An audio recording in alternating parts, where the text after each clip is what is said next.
Welcome to Talks with Canapro. As you all know, healthcare professionals are high in demand in Canada. So, കാനഡയിൽ പോകാൻ ആഗ്രഹിക്കുന്ന നിങ്ങളെപ്പോലുള്ളവർക്ക് ഒരുപാട് doubts ഉണ്ടാവും. So we are going to clear everything out. അതിനായി എൻ്റെ കൂടെയുള്ളത് Canada immigration expert ആയിട്ടുള്ള Shalini ma'am ആണ്. So ma'am, welcome to the show. Thank you, Dilna, for inviting me to this show. കാനഡയിലെ ഇമിഗ്രേഷൻ പ്രോസസ്സ് കുറച്ച് കാലമായിട്ട് സ്ലോ ഡൗൺ ആയിരുന്നു. പക്ഷേ ഇപ്പോൾ ഡ്രോസ് കൂടുതലായി നടക്കുന്നതുകൊണ്ട് തന്നെ ഇൻവിറ്റേഷൻ കിട്ടുന്നവരുടെ എണ്ണവും കൂടിയിട്ടുണ്ട്. ആക്ച്വലി ഈ ഒരു ട്രെൻഡിന് കാരണം എന്താ? നമ്മൾ ഈ ഇൻക്രീസിന് മുമ്പേ നമ്മൾ ഡിക്രീസ് ആവാനുള്ള കാരണം എന്താണെന്ന് നോക്കാം. അപ്പോൾ ഇനീഷ്യലി നമുക്കറിയാം Canada gives a lot of importance to the permanent residence and citizens. അപ്പോൾ അവർക്ക് പ്രോപ്പർ ഫെസിലിറ്റീസ് എല്ലാം എന്തൊക്കെയാണ് അവർക്ക് കൊടുക്കാൻ പറ്റുന്നത് അത് പ്രോപ്പറായിട്ട് കൊടുക്കണം എന്നൊരു ആഗ്രഹിക്കുന്ന ഒരു കൺട്രിയാണ്. അപ്പോൾ കാനഡയിൽ ഇൻടേക്ക് നമ്പർ കൂടുതലായതുകൊണ്ട് ഹൗസിംഗ് ഫെസിലിറ്റീസ് അവർക്ക് പ്രോപ്പറായിട്ട് പ്രൊവൈഡ് ചെയ്യാൻ പറ്റുന്നുണ്ടായിരുന്നില്ല. പിന്നെ അങ്ങനെ തന്നെ ഇൻടേക്കിൻ്റെ നമ്പർ കൂടിയ കാരണം അവർക്ക് പ്രോസസ്സിങ് ടൈം ഒത്തിരി സമയം എടുക്കുന്നുണ്ടായിരുന്നു. അത് കാരണം എന്താ വെച്ചാൽ backlog, that means application time, processing time ഒക്കെ കൂടാൻ തുടങ്ങി. അപ്പോൾ ഇതായിരുന്നു മെയിൻ റീസൺ അവർ തൽക്കാലത്തേക്ക് ഈ ഡ്രോസ് ഒക്കെ ഒന്ന് കുറച്ചത്. ഓക്കെ, അപ്പോൾ നമുക്ക് നോക്കിക്കഴിഞ്ഞാൽ ഈ സ്റ്റാർട്ടിങ് ഇയറിൽ, ദാറ്റ് മീൻസ് ദിസ് ഇയർ ഇതിൻ്റെ starting months interview, that means draws ഒക്കെ കുറവായിരുന്നു. ഓക്കെ, ബട്ട് ഇപ്പോൾ നമ്മൾ നോക്കിക്കഴിഞ്ഞാൽ കാനഡ ഗവൺമെൻറ് അത് ഓവർകം ചെയ്തു, ആ ബാരിയർ ഓവർകം ചെയ്തു. ഇപ്പോൾ അവർക്ക് ബാക്ക്ലോഗ്സ് ഇല്ല, പ്രോസസ്സിങ് ടൈം കുറഞ്ഞു വരുന്നുണ്ട്. ഏത് പ്രോസസ്സായാലും അതിൻ്റെ പ്രോസസ്സിങ് ടൈം കുറഞ്ഞു. പിന്നെ എന്താ വെച്ചാൽ ഇപ്പോൾ സ്കിൽഡ് വർക്കേഴ്സിൻ്റെ ഡിമാൻഡ് കൂടി വരുന്നുണ്ട്. അതാണ് വൺ ഓഫ് ദി റീസൺസ് ഇപ്പോൾ ഡ്രോസ് ഫ്രീക്വൻ്റ്ലി നടക്കുന്നത്. പിന്നെ എന്താ വെച്ചാൽ ഇപ്പോൾ കാറ്റഗറി ബേസ്ഡ് ഡ്രോസ് ആണ് അവർ നടത്തുന്നത്. അപ്പോൾ അത് കാരണം ഏത് ലേബറാണ് അവർക്ക് ഇൻ ഡിമാൻഡ് ഉള്ളത് അതനുസരിച്ചിട്ടാണ് അവർ സിലെക്ഷൻ നടത്തുന്നത്. പിന്നെ അവർക്ക് എന്താ വെച്ചാൽ ഇക്കണോമിക് റവന്യൂ വേണം, പിന്നെ അങ്ങനെ തന്നെ ഗ്രോത്ത് ഗോൾസ് ഉണ്ട്. പിന്നെ അവർ PNPയും ബൂസ്റ്റ് ചെയ്യാൻ വേണ്ടിയിട്ടാണ് ഇപ്പോൾ ഈ ഡ്രോസ് ഒക്കെ ഫ്രീക്വൻ്റ്ലി നടത്തുന്നത്. ഓക്കെ, അപ്പോൾ ഇപ്പോൾ റീസെൻറ്റ് ഡ്രോ വന്നത് നമുക്ക് ലാസ്റ്റ് വന്നിരിക്കുന്ന ഹെൽത്ത് കെയർ സെക്ടറിലാണ്. അപ്പോൾ ആദ്യത്തെ ഹെൽത്ത് കെയർ സെക്ടറിൽ നോക്കിക്കഴിഞ്ഞാൽ 510 ആയിരുന്നു സ്കോർ വിളിച്ചിരുന്നത്.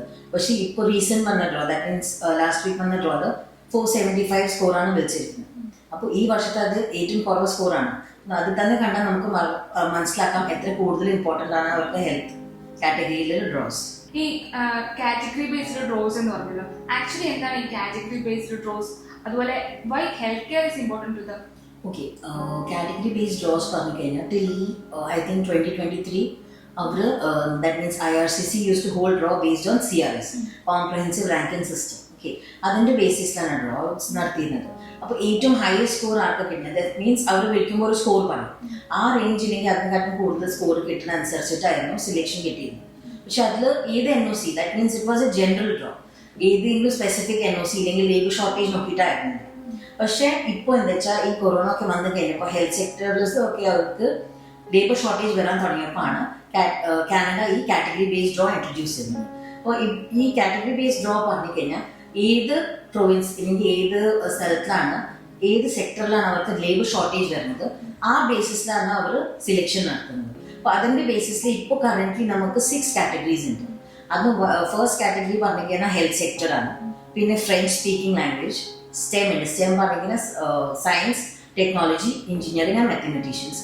പിന്നെ നമുക്ക് വരുന്നത് എഡ്യൂക്കേഷൻ സെക്ടറാണ്, അഗ്രികൾച്ചർ സെക്ടർ ഉണ്ട്, ട്രേഡ് സെക്ടർ ഉണ്ട്. ഈ 6 കാറ്റഗറീസ് ആണ് ഇപ്പോൾ മെയിൻലി ഇൻ ഡിമാൻഡ് അല്ലെങ്കിൽ കാനഡ ലേബർ ഷോർട്ടേജ് ഫേസ് ചെയ്യാനുള്ള കാറ്റഗറീസ്.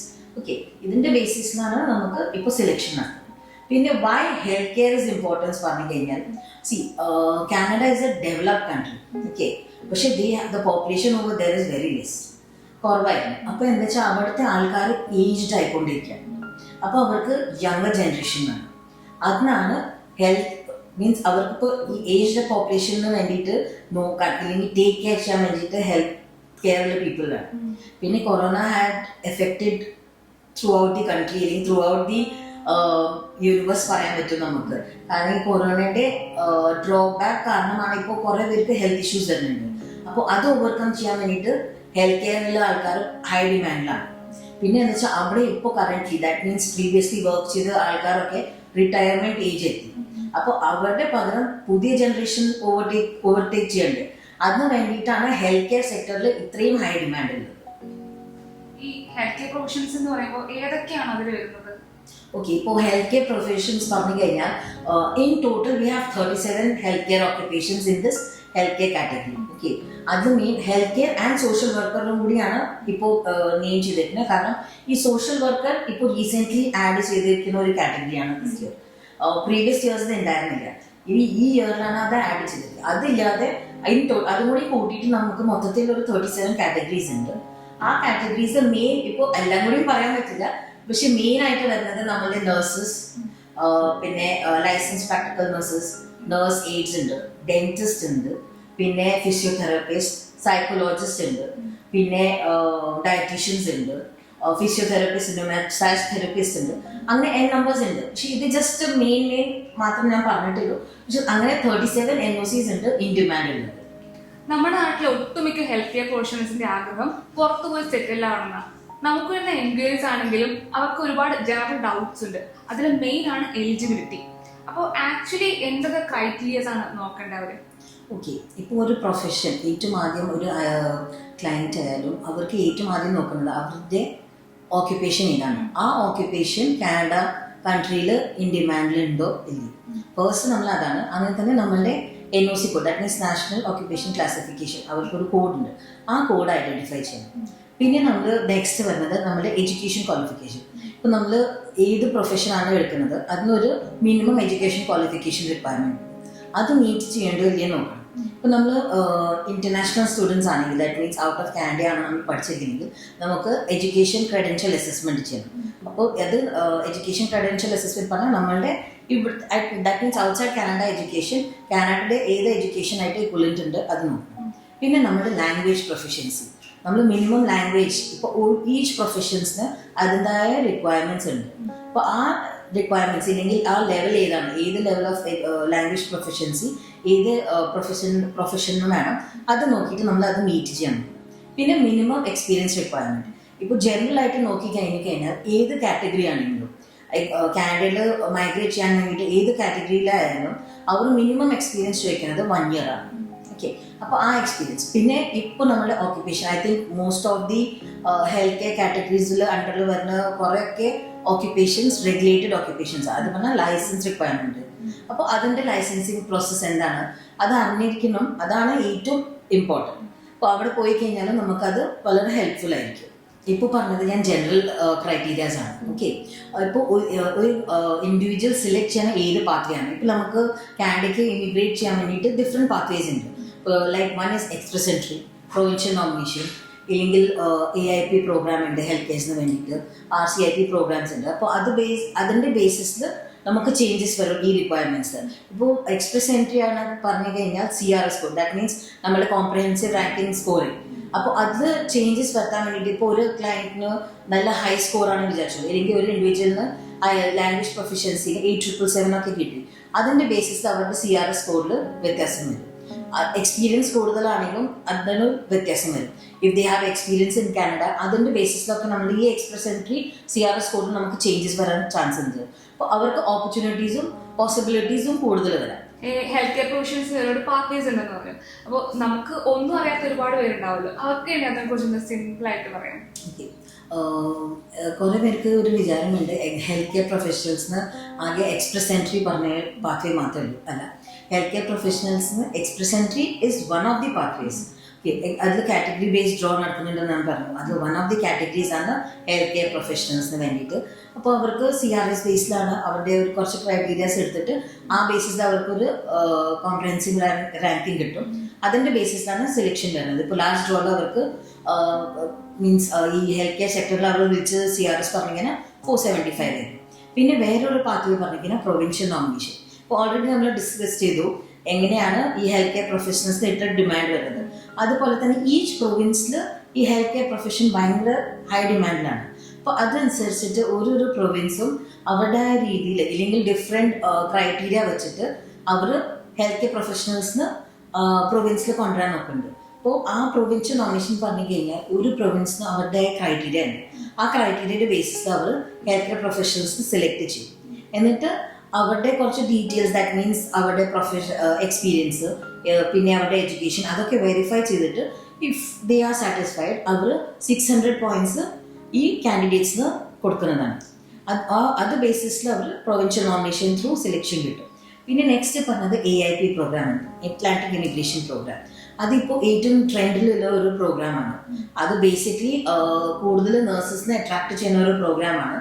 അതിലെങ്ങനെ വെച്ചാൽ ഡെസിഗ്നേറ്റഡ് പ്രൊവിൻസസ്, ഡെസിഗ്നേറ്റഡ് എംപ്ലോയീസ്. അപ്പോൾ ഈ ഡെസിഗ്നേറ്റഡ് എംപ്ലോയീസ് പറഞ്ഞിട്ടുള്ള അറ്റ്ലാന്റിക് പ്രൊവിൻസിൽ അണ്ടറിൽ വരുന്ന മാത്രമാണ്. ദാറ്റ് മീൻസ് 4 പ്രൊവിൻസാണ് ഈ അറ്റ്ലാന്റിക് ഇമിഗ്രേഷൻ പ്രോഗ്രാമിൽ പാർട്ടിസിപ്പേറ്റ് ചെയ്യുന്നത്. Prince Edward island, നോവസ്കോഷ്യ, new Brunswick, പിന്നെ ന്യൂ ഫൗണ്ട്ലാൻഡ് ആൻഡ് ലാബ്രഡോർ പറഞ്ഞ പ്രൊവിൻസ്. ഈ 4 പ്രൊവിൻസാണ് ഈ AIP പ്രോഗ്രാമിന്റെ അണ്ടറിൽ വരുന്നത്. ഇവിടുത്തെ ചില ഡെസിഗ്നേറ്റഡ് എംപ്ലോയേഴ്സ് ഈ പ്രൊവിൻസിന്റെ ഗവൺമെന്റ് ആയിട്ട് ഒരു ജോബ് ഫെയർ നടത്തും, ഇല്ലെങ്കിൽ അവർ ഇൻഫർമേഷൻ സെഷൻസ് നടത്തും.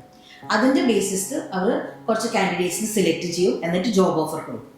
ഈ ജോബ് ഓഫർ കിട്ടി കഴിഞ്ഞാൽ നെക്സ്റ്റ് സ്റ്റെപ്പ് അവർക്ക് പറഞ്ഞാൽ they can apply for work permit. പിന്നെ അങ്ങനെ നെക്സ്റ്റ് സ്റ്റെപ്പ് PR. പിന്നെ നമുക്ക് RNIP, rural and northern immigration pilot program. ഇതിൽ ശരിക്കും പറഞ്ഞു കഴിഞ്ഞാൽ കുറച്ച് റിമോട്ട് ഏരിയാസ് ഉണ്ട്. ദാറ്റ് മീൻസ് അധികം പോപ്പുലേഷൻ ഇല്ലാത്ത ഏരിയാസ് ഒക്കെ. അങ്ങനത്തെ ഏരിയാസിനെ ഡെവലപ്പ് ചെയ്ത് കൊണ്ടുവരാൻ വേണ്ടിയിട്ട് ആ പ്രൊവിൻസ് ഇനിഷ്യേറ്റീവ് എടുത്തിട്ട് നടത്തുന്ന ഒരു പ്രോഗ്രാമാണ്. സെയിം ആ ഒരു റിമോട്ട് ഏരിയാസിന് ഇവർക്ക് ജോബ് ഓഫർ കിട്ടി കഴിഞ്ഞാൽ ഇവർക്ക് ഡയറക്റ്റ് PR വേണ്ടിയിട്ട് അപ്ലൈ ചെയ്യാൻ പറ്റും. അപ്പോൾ മാം ഒരുപാട് പ്രൊവിൻസസ് ഉണ്ടെന്ന് പറഞ്ഞല്ലോ. അപ്പോൾ നമ്മുടെ നാട്ടിലെ ഹെൽത്ത് കെയർ പ്രൊഫഷണൽസിന് സെറ്റിൽ ആവാനായിട്ട്, അതായത് സാലറിയുടെ കേസിലാണെങ്കിലും അതുപോലെ തന്നെ ഡിമാൻഡിങ് ആയിട്ടുള്ള ഒരു പ്രൊവിൻസ് ഏതായിരിക്കും? ഓക്കെ, ഇപ്പോൾ ഡിമാൻഡ് കണ്ടിരിക്കുന്ന ഹെൽത്ത് കെയർ സെക്ടർ ഞാൻ ഓൾറെഡി പറഞ്ഞു. അത് ഏത് പ്രൊവിൻസിൽ പോയാലും കാനഡയിൽ ഓവറോൾ അത് നല്ല ഹൈ ഡിമാൻഡിലാണ്. അപ്പോൾ ഹെൽത്ത് കെയർ സെക്ടേഴ്സ് ഇപ്പോൾ നമ്മൾ നോക്കിക്കഴിഞ്ഞാൽ ഡിമാൻഡിങ് പറഞ്ഞിരിക്കുന്നത് ഇപ്പോൾ ഒരു പ്രൊവിൻസിൻ്റെ ഇൻഫ്രാസ്ട്രക്ചറും ഹെൽത്ത് ഇൻഫ്രാസ്ട്രക്ചർ, അവിടുത്തെ പോപ്പുലേഷൻ, അതിൻ്റെ ബേസിസിൽ ഇരിക്കും. നമുക്ക് കറക്റ്റായിട്ട് പറയുകയാണെങ്കിൽ ഇപ്പം ഓൺടാരിയോ പറഞ്ഞൊരു പ്രൊവിൻസ്, അത് നമുക്കറിയാം നല്ല ഡെവലപ്ഡ് ഒരു സ്ഥലമാണ്, അവിടുത്തെ പോപ്പുലേഷനും കൂടുതലാണ്. അപ്പോൾ അതനുസരിച്ചിട്ട് അവിടെ റിക്വയർമെൻറ്റ്സും ഹെൽത്ത് കെയറിൻ്റെ റിക്വയർമെൻറ്റ്സും കൂടുതലാണ്. ഈച്ച് പ്രൊവിൻസ്, അതിന് നല്ല ഹൈ ഡിമാൻഡുള്ള പ്രൊവിൻസ് നമ്മൾ പറഞ്ഞു കഴിഞ്ഞാൽ ഓൺടാരിയോ ഉണ്ട്, പിന്നെ ആൽബർട്ട ഉണ്ട്, ബ്രിട്ടീഷ് കൊളംബിയ ഉണ്ട്, സസ്കാച്ചുവൻ ഉണ്ട്. ഇവിടെയൊക്കെ നല്ല ഹൈ ഡിമാൻഡ് ഉണ്ട്. അത് പറഞ്ഞാൽ വേറെ പ്രൊവിൻസ് ഡിമാൻഡ് ഇല്ല. Health care sector is in demand in all over Canada. Okay, അതിൽ ഏറ്റവും കൂടുതൽ ഡിമാൻഡ് വരുന്ന ഓക്യുപ്പേഷൻസ് പറഞ്ഞു കഴിഞ്ഞാൽ നമ്മളുടെ നഴ്സസ് ഫോർ ഷുവർ എന്തായാലും ഉണ്ട്. പിന്നെ ലൈസൻസ് പ്രാക്ടിക്കൽ നഴ്സ് എയ്ഡ്സ്, പിന്നെ കെയർ ഗിവർ, പിന്നെ ഫിസിഷ്യൻസ് ഉണ്ട്, ഡെന്റിസ്റ്റ് ഉണ്ട്, ഫിസിയോതെറാപ്പിസ്റ്റ് ഉണ്ട്, മസാജ് തെറാപ്പിസ്റ്റ് ഉണ്ട്. ഇതൊക്കെ ഫ്യൂ ഓഫ് ദി ഓക്യുപ്പേഷൻസ് ആണ്, പക്ഷേ സ്റ്റിൽ ഹൈ ഇൻ ഡിമാൻഡുള്ള ഓക്യുപ്പേഷൻസ് ആണ്. നഴ്സസിന് ഡിമാൻഡിങ് ഉണ്ടെന്ന് പറഞ്ഞല്ലോ. അപ്പോൾ കാനഡ ഗവൺമെന്റ് റീസെന്റ് ആയിട്ട് ഒരു അപ്ഡേഷൻ കൊണ്ടുവരും, പാസ് പ്രോഗ്രാം. ആക്ച്വലി അതിനെക്കുറിച്ചൊരു ക്ലിയർ ഐഡിയ പറയും. നല്ലൊരു ക്വസ്റ്റ്യനാണ്. ഈ പറഞ്ഞ മാതിരി പാസ് പ്രോഗ്രാം എനിക്ക് തോന്നുന്നു ഇപ്പോഴത്തെ നഴ്സസിന് അത്രയും അവയർനെസ് ഉണ്ടാവില്ല. അപ്പോൾ വാട്ട് ഈസ് പാസ് പ്രോഗ്രാം പറഞ്ഞു കഴിഞ്ഞാൽ, pass means pre arrival support and service. ഇത് ആക്ച്വലി ഇൻട്രൊഡ്യൂസ് ചെയ്തേക്കുന്നത് to support the nurses who are coming from other countries to Canada. Okay, അപ്പോൾ ഇത് പാസ് പ്രോഗ്രാം എന്താണ്? ഇപ്പോൾ പാസ് പ്രോഗ്രാം ശരിക്കും പറഞ്ഞാൽ ഒരു സപ്പോർട്ട് സിസ്റ്റമാണ്, online support system for international educated nurses. ഇത് എന്താ പറയുക, ടേക്ക് കെയർ ചെയ്യണത് ഇല്ലെങ്കിൽ ഇത് നടത്തുന്നത് care centre for international educated nurses പറഞ്ഞൊരു ഇതാണ്. പിന്നെ ഇത് ഫണ്ട് ഇന്ന് സപ്പോർട്ട് ചെയ്യുകയാണെങ്കിൽ നമുക്കറിയാലോ ചെലവൊക്കെ ഉണ്ടാകും. അപ്പോൾ അതിന് സപ്പോർട്ട് ചെയ്യുന്നത് കാനഡ ഗവൺമെൻറ് തന്നെയാണ്. ഓക്കെ, പിന്നെ ഇതിലെ എലിജിബിലിറ്റി ഇല്ലെങ്കിൽ എനിക്ക് മീൻസ് എല്ലാവർക്കും ഉണ്ടാവും ഇതിന്ന് ജോയിൻ ചെയ്യണമെങ്കിൽ എന്താണ് എലിജിബിലിറ്റി ക്രൈറ്റീരിയ, ഇല്ലെങ്കിൽ വാട്ട് ഈസ് ദി പ്രിക്കോഷൻ, ഇല്ലെങ്കിൽ അവർ എന്താണ് നോക്കേണ്ടത്, whether they are eligible for this program ആണ്. ഒന്ന് നമ്മൾ ഇന്റർനാഷണൽ എഡ്യൂക്കേറ്റഡ് നഴ്സസ് ആണ്. രണ്ടാമത്തത് നമുക്ക് ആയത് PR അപ്രൂവൽ വന്നേക്കണം, ഇല്ലെങ്കിൽ we are planning to we are already means recently ആയിട്ട് നമ്മൾ കാനഡയിൽ എത്തിയിട്ടുണ്ടാകും. പിന്നെ നമ്മൾ അവിടെ കാനഡയിൽ പോയിട്ട് ഒന്നെങ്കിൽ RN ഇല്ലെങ്കിൽ LP ആയിട്ട് വർക്ക് ചെയ്യാൻ ഉദ്ദേശിക്കുന്നത്. ഇങ്ങനത്തെ ക്രൈറ്റീരിയാസ് മീറ്റ് ആവുന്ന ആൾക്കാർക്ക് വേണ്ടിയിട്ടാണ് ഈ സപ്പോർട്ട് സിസ്റ്റം. അപ്പോൾ ഇത് പാസ് പ്രോഗ്രാമിൽ എന്താണ് അവർ ആക്ച്വലി ചെയ്യണത്?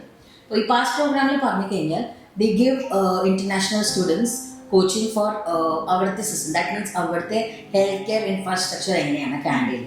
പിന്നെ അങ്ങനെ തന്നെ അവർക്ക് ജോബ് ഇൻ്റർവ്യൂസിന് അറ്റൻഡ് ചെയ്യാനുള്ള ട്രെയിനിങ് കൊടുക്കും, റെസ്യൂമെ എങ്ങനെയാണ് പ്രിപ്പയർ ചെയ്യേണ്ടത് അതിൻ്റെ അവയർനെസ് കൊടുക്കും. പിന്നെ അങ്ങനെ തന്നെ ലൈസൻസിന് രജിസ്റ്റർ എങ്ങനെയാണ് ചെയ്യേണ്ടത് അതിൻ്റെ പാത്വേസ്, ഇല്ലെങ്കിൽ അവർക്ക് എന്തൊക്കെയാണ് ലൈസൻസ് എടുക്കാൻ വേണ്ടിയിട്ട് ചെയ്യേണ്ടത് അതിൻ്റെ അവയർനെസ് കൊടുക്കും. പ്ലസ് അവർക്ക് ഏത് പ്രൊവിൻസ് അവരുടെ കേപ്പബിലിറ്റി, ഇല്ലെങ്കിൽ അവർ ഏത് പ്രൊവിൻസിൽ പോയി കഴിഞ്ഞാൽ അവർക്ക് കൂടുതൽ ഓപ്പർച്യൂണിറ്റീസ് ഉണ്ടാവും, അങ്ങനത്തെ ഒരു ബ്രീഫ് ഡിസ്ക്രിപ്ഷൻ അല്ലെങ്കിൽ അങ്ങനത്തെ ഒരു സപ്പോർട്ട് കൊടുക്കും. സോ ഐ തിങ്ക് പീപ്പിൾ ഇല്ലെങ്കിൽ nurses who are preparing to go to Canada ഇതൊരു വളരെ ഹെൽപ്ഫുൾ ഒരു പ്രോഗ്രാമാണ് അവർക്ക് വേണ്ടിയിട്ട്. ഐ തിങ്ക് നിങ്ങളുടെ കുറേ അധികം ഡൗട്ട്സ് ഇപ്പോൾ ക്ലിയർ ആയിട്ടുണ്ടാവും. ഇനി ലാസ്റ്റ് ആയിട്ട് ഇപ്പോൾ പുറത്തു പോകാൻ ആഗ്രഹിക്കുന്ന അല്ലെങ്കിൽ എവിടെ നിന്ന് തുടങ്ങണം എന്ന് അറിയാത്ത ഒരുപാട് പേര് ഇപ്പോഴും ഉണ്ടാവും. അവർക്ക് വേണ്ടി ആസ് എൻ എക്സ്പെർട്ട് മാം എന്തൊക്കെ ടിപ്സ് കൊടുക്കുന്നത്? ഓക്കെ, ഇപ്പം ഈ സെഷൻ കണ്ട ഓഡിയൻസിന് എനിക്ക് തോന്നുന്നു കുറേയൊക്കെ ഡൗട്ട്സ് ക്ലിയർ ആയിട്ടുണ്ടാവും. But still they would be having certain uncertainties like way to start, എന്താ ചെയ്യേണ്ടത്, ഞാൻ എങ്ങനെ പ്രോഗ്രസ് ചെയ്യും. ഇപ്പോൾ നമ്മൾ ഈ സെഷനിൽ പറയാൻ മാതിരി അവർ എന്താ പ്രിക്കോഷൻ എടുക്കുന്നത് വെച്ചാൽ അവരുടെ എഡ്യൂക്കേഷൻ, അവരുടെ ലാംഗ്വേജ് പ്രൊഫഷൻസി, വർക്ക് എക്സ്പീരിയൻസ് ഇതിന് വേണ്ടിയുള്ള കാര്യങ്ങളെല്ലാം പ്രിപ്പയർ ചെയ്യും. ഓക്കെ, അതെല്ലാം തന്നെ റെഡി ആണെങ്കിൽ ഇല്ലെങ്കിൽ ആ ഒരു എലിജിബിലിറ്റി അവർ മീറ്റ് ആവുകയാണെങ്കിൽ for sure they can apply for any program to migrate to Canada. Health sector already in ഡിമാൻഡിലാണ് ഞാൻ പറഞ്ഞു. അവർക്ക് ഇഷ്ടംപോലെ ഓപ്പർച്യൂണിറ്റീസും ഉണ്ട്. അപ്പോൾ അതിൻ്റെ ബേസിസിൽ നിങ്ങൾ പെർസ്യൂ ചെയ്യാൻ നിങ്ങളുടെ dream. Like if we pursue we can conquer the dreams that we want. Personally, my advice to all the candidates or all the person who is watching this video, ഞാൻ പറയുകയാണെങ്കിൽ നിങ്ങൾ നിങ്ങളുടെ ഡ്രീമിന് വേണ്ടിയിട്ട് ട്രൈ ചെയ്യുക. Okay, proper guidance, expert ഗൈഡൻസിന് വേണ്ടിയിട്ട് approach ചെയ്യുക എക്സ്പേർട്സിന്. എന്നിട്ട് നിങ്ങൾക്ക് എവിടെയാണ് കുറവ് ഇല്ലെങ്കിൽ എവിടെയാണ് നിങ്ങൾക്ക് ഇമ്പ്രൂവ് ചെയ്യുന്നത് ആ ഏരിയാസ് ഐഡൻറ്റിഫൈ ചെയ്യുക.